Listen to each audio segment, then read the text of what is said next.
हमारे भारत में बड़ी और गहरी बातों को समझाने के लिए कथा कहानियों का सहारा लिया गया। उनसे बड़ी और गहरी बातें बहुत आसानी से समझ में आती है। जैसे हम सभी ने सत्यनारायण भगवान की कथा सुनी होगी। होता यूं है कि उसमें दो व्यापारी अपनी नाव में महंगा सामान यानी सोना, चांदी, जवाहरात आदि लेकर जा रहे थे। रास्ते में विश्राम करना था, इसलिए नाव को उन्होंने नदी के किनारे लगा दिया। नाव से उतरे तो देखा सामने कोई बड़ा व्यक्ति खड़ा हुआ है, साधु स्वरूप में था। उस साधु ने उससे पूछा, अरे नाविको, तुम्हारी नाव में क्या है? तो वो डर गए। उनको लगा अनजान स्थान है, हमें थोड़ा झूठ बोलना चाहिए। उन्होंने कहा, हमारी नाव में कुछ नहीं है, इसमें तो पत्ते हैं, लता है, पुष्प है, बस ऐसा ही है। इस साधु स्वरूप में खड़े हुए व्यक्ति ने, दंडी स्वामी ने कहा, तथास्तु, ओके, जो आपने कहा वैसा ही हो, और वो चले गए।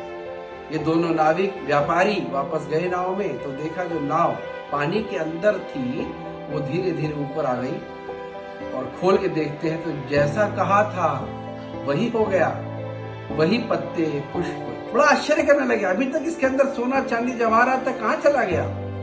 परेशान होकर फिर वापस जंगल में गए, ढूंढने लगे तो ये सन्यासी फिर मिल गए। उन्होंने उनके सामने हाथ पैर जोड़े, अपनी गलती की क्षमा याचना की और बोला, हमें क्षमा कर दीजिए कि हमने आपसे झूठ बोला, हमारी नाव में तो सोना, चांदी, जवाहरात था। ये स्वामी बोलते हैं, तथास्तु। ये वापस जाके देखते हैं तो फिर नाव में सोना, चांदी, जवाहरात था। कहानी तो समझने के लिए है, मुख्य विषय क्या है? इस यूनिवर्स में सब कुछ है, इस संसार में सब कुछ है। हमारी सोच, हमारा थिंकिंग, हमारे विचार उन चीजों को अपनी ओर आकर्षित करते हैं जैसा हम सोचते हैं। अगर हम भगवान से बोलते हैं, भगवान आपका आशीर्वाद है कि मुझे अच्छा शरीर, अच्छा परिवार, अच्छे गुरु, अच्छे माँ पिताजी मिले, भगवान बोलते हैं तथास्तु, ओके, वैसे ही होगा। कुछ लोग कहते हैं, भगवान आपने मुझे गरीब बना दिया, भगवान बोलते हैं ओके, तथास्तु।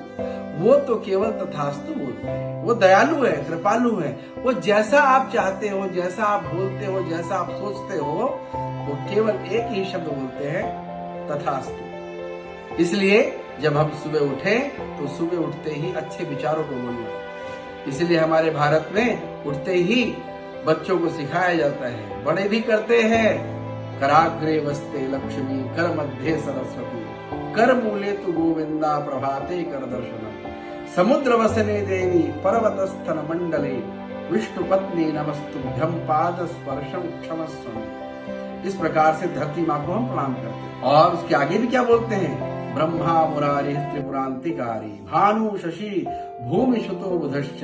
यानी सब जगह, केवल मेरा ही नहीं, सब जगह, सभी ग्रह, सभी नक्षत्र, सभी तारागण, ये हम सबका मंगल करे, ये हमारा मंगल करे। इस प्रकार की प्रार्थना जब हम करते हैं तो हमारा दिन, हमारा जीवन अच्छा बनता है। उदाहरण के रूप में कहानी सुनाई गई थी सत्यनारायण भगवान की कथा कि आप जैसा सोचते हो वैसे ही विचार आपकी तरफ आने शुरू हो जाते हैं। इसलिए हम प्रयास करें कि सुबह हो या शाम हम हमेशा सकारात्मक चिंतन करेंगे तो हमारे जीवन में ऊंचाइयां बढ़ती जाएंगी, हम जीवन में खुशहाल होते जाएंगे, हम जीवन में समृद्ध होते जाएंगे, और हमारे संपर्क में जो जो आएगा वो समृद्ध हो जाएगा।